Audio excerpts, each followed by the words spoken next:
Good morning everybody, hello everyone, कैसे हैं आप सब? आई होप बहुत अच्छे होंगे। I am Seema Kaushik and welcome back to this channel. आज का जो हमारा टॉपिक है वो हम करने जा रहे हैं कम्युनिकेशन की प्रोसेस, राइट। बहुत ही अच्छे तरीके से हम समझेंगे।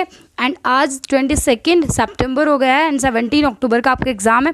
सो बहुत ही अच्छे तरीके से आपको प्रिपरेशन करनी है। अगर अभी तक आप MCQs नहीं कर रहे हो तो करो, प्रैक्टिस करनी शुरू कर दो, क्योंकि यही आपके काम आने वाला है। ठीक है, चलो आज शुरू करते हैं अपनी कम्युनिकेशन की प्रोसेस। ठीक है, तो यहाँ पर क्या होता है, सबसे पहले आप नोटबुक निकालो और लिखना शुरू कर दो, क्योंकि ये प्रोसेस आई हुई है, राइट। और यहाँ से क्वेश्चन आता ही आता है, सो इसको बहुत ही अच्छे तरीके से आपको सुनना है, राइट।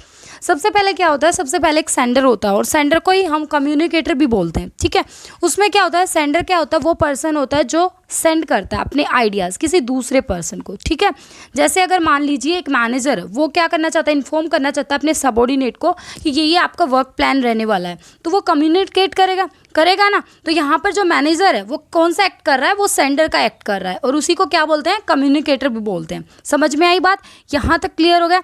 सेकेंड नंबर पर आता है मैसेज। अब मैसेज क्या होता है, मैसेज होते हैं सब्जेक्ट मैटर। ठीक है, जो हम कम्युनिकेट कर रहे हैं कुछ भी, वो जो हम कम्युनिकेट कर रहे हैं ना, उसी सब्जेक्ट मैटर को हम क्या कहेंगे, मैसेज कहेंगे। ठीक है, इसका मतलब क्या हो रहा है कि whatever the sender wants to say is the message. ठीक है, उसमें क्या इंक्लूड हो सकता है, उसमें इंक्लूड हो सकता है आपका ओपिनियन, उसमें हो सकते हैं फीलिंग्स, उसमें हो सकते हैं views, attitude, order, suggestion. Okay, मैं आपसे पूछूं कि अगर मैं पूछूं ऑर्डर का फ्लो कौन सा होता है, टॉप टू बॉटम या बॉटम टू टॉप, कौन सा होता है, टॉप टू बॉटम, ये नॉर्मल है। सजेशंस का पूछूं तो क्या कहोगे, बॉटम टू टॉप, बिल्कुल आसान। ठीक है, तो पहले नंबर पर क्या था, सेंडर, जिसको कम्युनिकेटर भी बोलते हैं। सेकंड नंबर पर क्या था, मैसेज। दोनों क्लियर हो गए।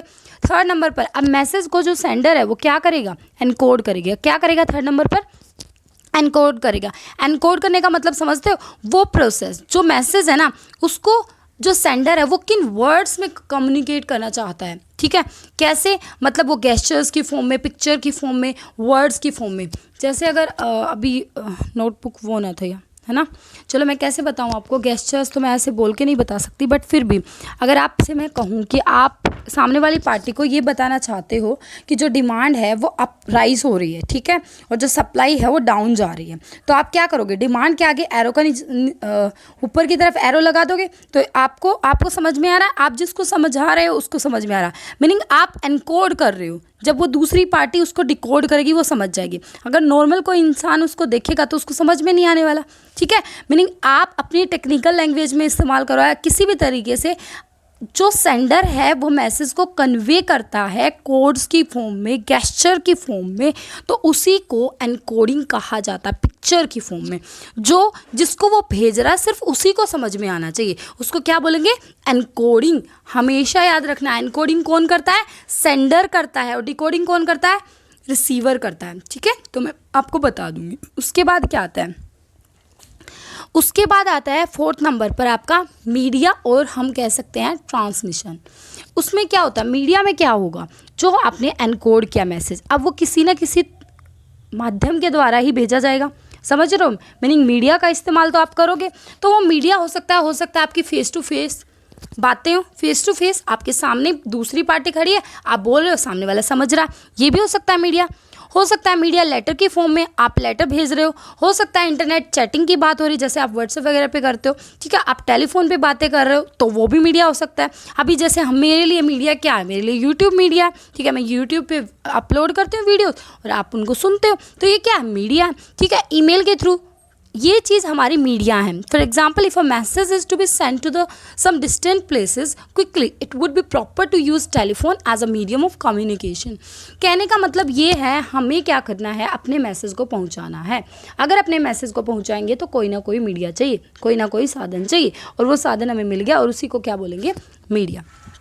ठीक है, उसके बाद आता है आपका रिसीवर। रिसीवर क्या होता है, receiver is a person for whom the message is sent, जिसके पास मैसेज भेजा जाएगा वो क्या होगा, रिसीवर होगा। अब वो क्या करेगा, उस मैसेज को डिकोड करेगा। ठीक है, मैं आपसे पूछूं कि डिकोड कौन करता है, रिसीवर करता है। वो कैसे करेगा, मतलब जैसे जिस फॉर्म में आपने सिंबल या डायग्राम के थ्रू या पिक्चर या गेस्चर्स के थ्रू भेजा है और सामने वाली पार्टी को समझ में आ गया और उसको वो अंडरस्टैंड हो गया करेक्टली, तो उसको क्या बोलेंगे, डिकोडिंग। बिल्कुल समझ में आ गई बात। मतलब जिस बात को आप जिस लहजे में समझाना चाह रहे हो, सामने वाली पार्टी उसी लहजे में उसको समझ जाती है, तो उसको क्या बोलेंगे? उसको आप बोलोगे डिकोडिंग। क्लियर हो गया? अब क्वेश्चन आया हुआ था कि डिकोडिंग कौन करता है, तो कई बच्चे डिकोडिंग ये भूल जाएंगे। इनकोडिंग कौन करता है? डिकोडिंग। नॉर्मल सी बात है, डिकोडिंग आपका रिसीवर करेगा, ठीक है, और आपका इनकोडिंग कौन करेगा? सेंडर करेगा, और सेंडर का दूसरा नाम कम्युनिकेटर। हो गया? समझ में आ गई बात? उसके बाद आती है आपकी फीडबैक।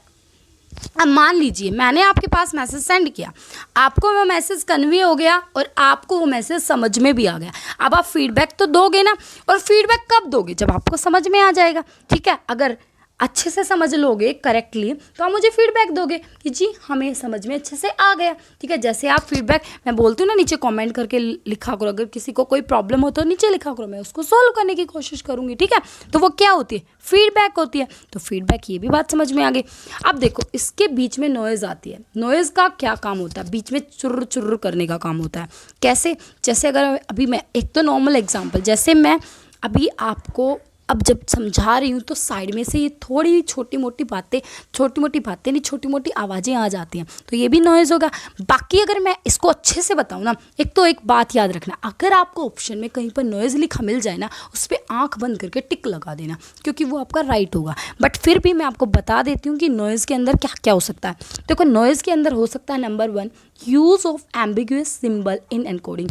मतलब कि जब आप एनकोड कर रहे हो, जब सेंडर एनकोड कर रहा, तब उसमें वो ऐसे कन्फ्यूजन वर्ड्स डाल देता है कि सामने वाली पार्टी को समझ में ही ना आए, ठीक है। तो वो क्या करेगा? उसको समझ में नहीं आएगा, तो नॉइज़ क्रिएट हुई। अब नॉइज़ का मतलब ये नहीं है कि बाहर से पै पै पै पू पू पू पू सू सू सू सू हु ये आ रही है, वही नॉइज़ है, राइट। ये जो बातें मैं बता रही हूँ, ये भी नॉइज़ का काम है। नंबर 1 याद हो गया।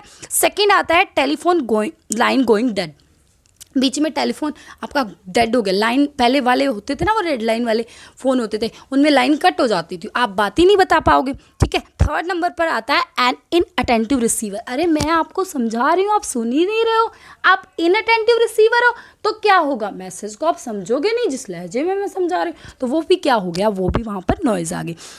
फोर्थ नंबर पर आता, अब ये भो भो भो भो भो, ये क्या है? नॉइज़। समझ में आई? ये अभी भो भो भो भो, ये डॉगी बोला ना, ये नॉइज़ है।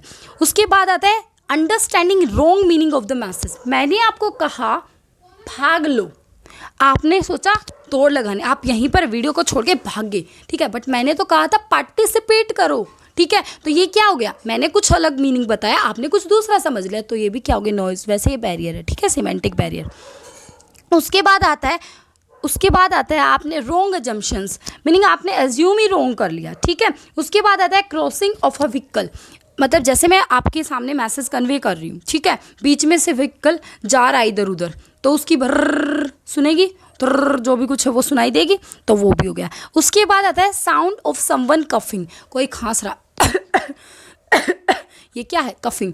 ये डिस्टर्बेंस क्रिएट करेगी ना। अब तो मैं रुक के कफ कर रही थी, मतलब अगर मैं बोल रही हूँ बाहर से ऐसे आवाज़ आ रही, तो वो क्या है? वो भी नॉइज़ का काम करेगी। उसके बाद आता है letter being lost in the mail, meaning आपका ना गुम ही हो गया, ठीक है, आपके पास मैसेज पहुंचा ही नहीं, तब भी वो क्या हो गया? नॉइज़ हो गया।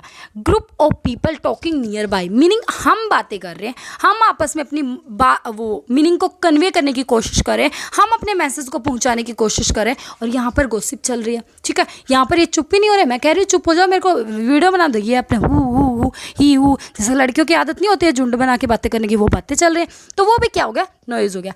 तो कहने का मतलब है आपको कम्युनिकेशन प्रोसेस अच्छे से समझ में आ गई, तो ठीक है। तो फटाफट मुझे बताओ, सबसे पहले क्या होता है आपका? सेंडर। उसके बाद क्या होता है?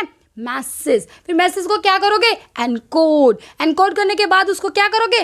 भेज कराओगे, किसके थ्रू? मीडिया के बाद क्या आएगा? रिसीवर क्या करेगा? डिकोड करने के बाद क्या देगा? फीडबैक, और फीडबैक किसको देगा? सेंडर। तो ये एक कम्युनिकेशन प्रोसेस है। मेरी बात समझ में आई? ये क्या है? प्रोसेस है। और प्रोसेस का मतलब समझते हो क्या होता है? मतलब वो लगातार चलती रहती है, रुकना नहीं है। अगर एक ऑब्जेक्टिव पूरा होता है तो दूसरे ऑब्जेक्टिव के पीछे लग जाओ, लेकिन रुकना नहीं। इसी तरीके से आपको भी अपनी स्टडी रोकनी नहीं है। कितने दिन रहते हैं? मुश्किल से 25 या 24 डेज रहते हैं, ठीक है। आज 22 सितंबर है, 17 अक्टूबर को आपका एग्जाम है, तो 16 तक आपका सारा सब कुछ रिवीजन वगैरह सब कुछ हो जानी चाहिए, ठीक है। आपको इतनी सी भी बारीक सी भी टेंशन नहीं लेनी है, अच्छे से स्टडी करो एंड अपना GRF का टारगेट रखो, ठीक है। All the very best and बहुत ही अच्छे तरीके से आपको स्टडी करनी है। Thank you so much, bye bye, take care.